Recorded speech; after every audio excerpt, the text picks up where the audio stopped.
Hello, welcome to my channel. Today we are going to look at the Ibanez RG8 8-string electric guitar. Let's get to it.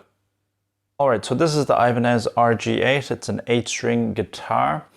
We'll start off with the body first. The body of this is the 2013 model, so this is basswood. Later on they made it with mahogany and Meranti. The neck joint on this is the easy access joint for the bolt on construction. It has a fixed bridge. This is the Ibanez hip shot style bridge. For the knobs, it has these metal knobs. There's Allen key bolt to tighten them in. You basically pop them on and off. So simple as. It's got a 3-way pickup selector switch, 1, 2, 3. It has 2 humbuckers, one in the neck, one in the bridge. These are ceramic, made by Ibanez. I think they're IBZ8 passive ceramic pickups. This is the volume. This is the tone. There's the output jack. The finish is in flat white. On the back we have the cavity for the electronics, cavity for the output jack. We have a string through body here. On the low B string, it has this kind of bass string through design, so you can actually put bass strings through here. So electric or bass guitar strings work here.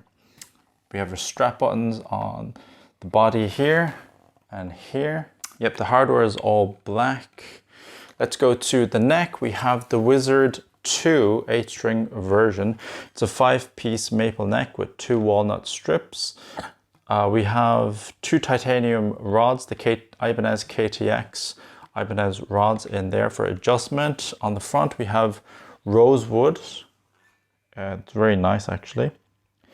For the fret markers we have white dots on the neck itself. On the side we have small white side dots. We have just jumbo frets, not stainless steel or anything like that. Factory it comes with a set of 9s with 54 for the low B string and a 65 for the low F sharp string. For my guitar I put hybrid 9s, so they're custom 9s, so 46 to 9 here, and then have a 64 for the low B string and an 80 for the low F sharp string. That covers the neck. We have a plastic nut, just generic Ibanez plastic nut. For the truss rod cover, it's a cool flicky thing. It's toolless. It's a plastic cover where you can just slide it out. I'll show a close-up of this later on. The machine heads are die-cast tuners. Nothing amazing about these. And we have the Ibanez logo here. It's black. The headstock is black. We have this 4x4 headstock design. You see mostly on Ibanez's 8-string version, 8-string models. Also, you can see it on the Iceman as well. Oh, this scale length is 27 inch. So from here to here, it's 27 inches. Okay, let's go over the pros and the cons. All right, pro is the extended range. So with this instrument, the way I have it set up, you have a possibility to go to a low E. I have it set to E, so we have E, E, E right now. So I drop mine, drop E and drop A instead of the B and the F sharp for this. So basically I have the E and the A strings of a bass guitar. So sonically it can widen it a lot. I've seen some players where they put a high A string, so it'll be like B, E, A, D, G, B, E, and then a high A string.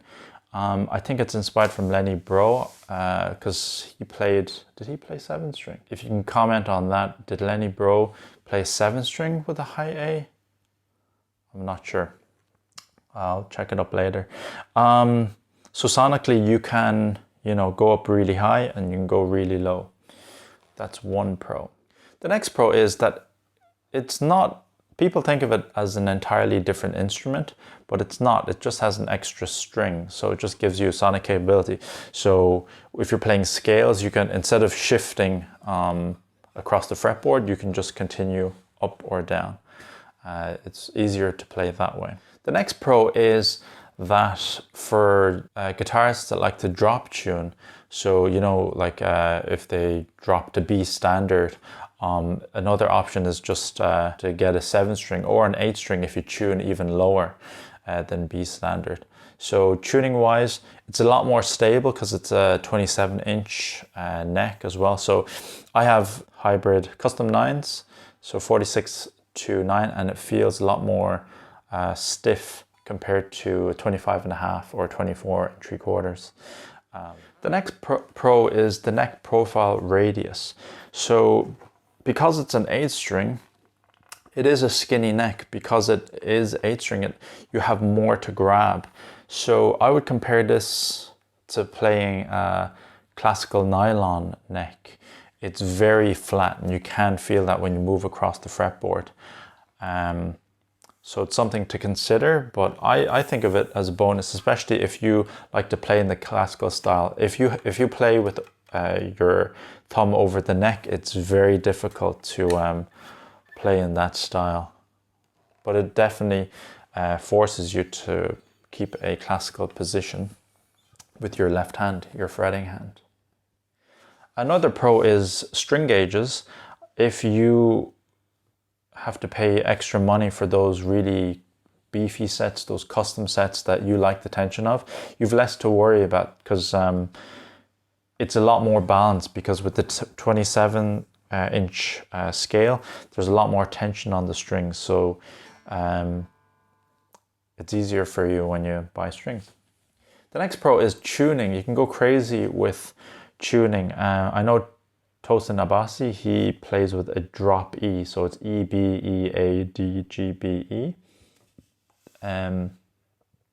Some other 8-string players, I know Matthias Eklund, he tunes it, I think E, A, and then standard 6, so he just has low E and A like I do right now. You can also tune up as well, and as I mentioned earlier, you can tune up to with a high A and a low B, so you can use those strings for the outer extremities. The next pro is ergonomics. I've noticed whenever I play up quite high, there's more space, obviously, because the frets are slightly wider than before. Especially when you're going up here, I can fret the 21st, 22nd, 23rd, and 24th pretty easily. So that scale length allows for that, and it's really nice. Another pro is the affordability of this guitar. If you are unsure about getting an 8-string and want something mid-tier, this, I think when I bought this was under 400 euros. I remember paying like 360 or 370 euros for it. I think it's a lot more expensive nowadays, but it's definitely affordable if you want to look at the 8-string market, because if you want something high-end, it's probably going to be a signature model, or you're going to have to go custom, like go Kiesel. Kiesel's not as accessible to us on this side of the pond, because we have to pay customs duties, and it's just a big mess when it comes to buying custom guitars. There are, but there's not a lot of luthiers that make stuff that's affordable and customizable on this side. So something to look at is definitely the RG8. Another pro is visually, the RG is a really beautiful guitar, and when it comes with an 8-string, it's really nice. One of my guitars that I want is the Ibanez RG8 in Galaxy White. It has a flat black headstock with I think they call it Galaxy Pearl White, correct me if I'm wrong, for the white body finish, but I find that cosmetically the black here and then the brown with the rosewood, then it turns into white here, is really, really appealing.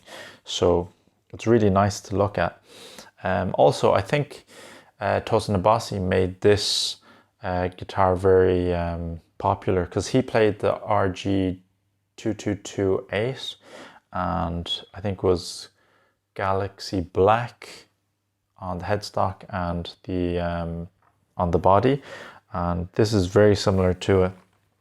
He had his own, I think he started with EMGs, then he went to DiMarzio. But all right, let's go over some cons.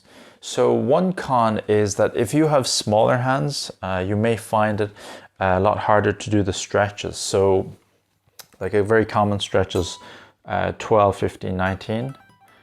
If you find that hard, the 27-inch scale on this guitar will make it a lot more difficult for you. Also, I find that when I hit the A string with this 12, 15, 9, I can't go any further. It's very difficult. Like I'll have to go past the horn in order to actually fret outside. This horn gets in the way because of the wide neck, combined with the wide neck, makes it very difficult. So I'll probably usually just tap that out and just use 2 fingers on my left hand. The next con is that there's a lot less range of models when it comes to 8-string. Like the top brands would be like ESP, Ibanez, Schecter, and there's some others as well, but they're not as common. So you'll find a restriction in colors. Like this came in black and white when I was ordering it. I think it comes in some natural color now, but it's very limited when it comes to what you can get when it comes to 8-string. Also the pickups, it's not as easy to find pickups that you'd actually like. So these ceramic ones are really generic. If you want to upgrade, it'll cost you quite a lot. For me, if I was going to upgrade to DiMarzio, I was looking at the DiMarzio deactivators. It will cost me over 200 euros. The Fishman Fluence cost me like 300 euros, close enough to the price that I bought this guitar at. Another con is if you like distorted tones, if you like that 80s crunch tone, and you plug it, you have it set up for your 6-string, but you want to plug it in with your 8-string, you might find that the notes won't sound as nice when it comes to those lower range notes. They might get muddy, or you might have a problem actually picking the notes as well. So you might have a problem when you pick. The pick attack might not be as smooth. You might have to pick harder to get the sound that you want. And also you might find that the strings will flap a bit as well when you pick harder. Another con is some of the factory setup for this is pretty poor. Like the action is way too high. I haven't had this problem, but some guitarists find that the frets are overly sharp, but I find on this one it's quite rounded, very smooth. Some people have complained of crackly pots, but that could just be, some dust. Just needs a clean. Also with the quality control, this is my second one. I had to return the old one because whatever was happening, this was jutting out and it wouldn't pop back in for some strange reason. So what I think was the hole that this, what you call this thing? Where the string goes through, the string hole, was, I guess, a little bit too big. So it would kind of move around by itself. But with this one, it was fine. Another con is the stock strings that it comes with it. Like the lowest is a 65 for the low B, and it's unplayable. I don't know what they're thinking when it comes to string gauges, because that's one of the problems I had trying to find the right strings for me. The sets that string companies come up with, I'm not sure why, but I find that when it comes to the low, the 8th string, it's very flappy. If I was going to upgrade this, I think I'd go with 82 or 84 on the low F sharp string. Yeah, kind of boggles my mind. Okay, final thoughts. If you're interested in buying an 8-string and you don't want to go as low as the Harley Benton models and you're looking for something a little higher quality, so a mid-tier 8-string guitar, the Ibanez RG8 is a fantastic guitar. I mean, it has high quality hardware, decent enough pickups. Cosmetically, it's really nice to look at. The neck on this is really nice. It's a Wizard 2, very fast and playable. No problems at all. Jumbo frets. It has 5-piece maple with the walnut strips. Like, that's something that before you'd find on high-end guitars, on the Ibanez J Customs and whatnot. Affordability, I think it's 450 euros, but it's definitely mid-tier. It's a lot more affordable than the signature guitars anyway that you'd be looking at online. Also, if you are looking for a customized 8-string guitar, but you don't want to fork out a lot of money, this is a perfect guitar to buy and then upgrade the pickups or the electronics. You know, switch to a 5-way switch. One thing that I wanted to do was upgrade these to Fishman Fluence with the 5-way switch, and I think it's the 3 settings for, I think it's modern, classic, and there's something in between as well. I wanted to do push-pull pots for that. An easy upgrade is upgrade these to locking tuners for more tuning stability. A solid guitar. Not much to complain about. The only thing that I would 100% think about is the pickups. If you're looking at tracking, recording with these pickups, especially when you use the 7 and the 8 string, it gets really muddy and it's not that good with cleans as well. Because they're humbuckers, there's no splittable or tappable coils with this, so you don't get it like nice jangly sounds. Thanks for watching the review. If I've missed anything, please comment in the comment section down below. I hope you found this helpful. If you like this video, please like and subscribe. Thanks for watching. Till next time. Bye bye.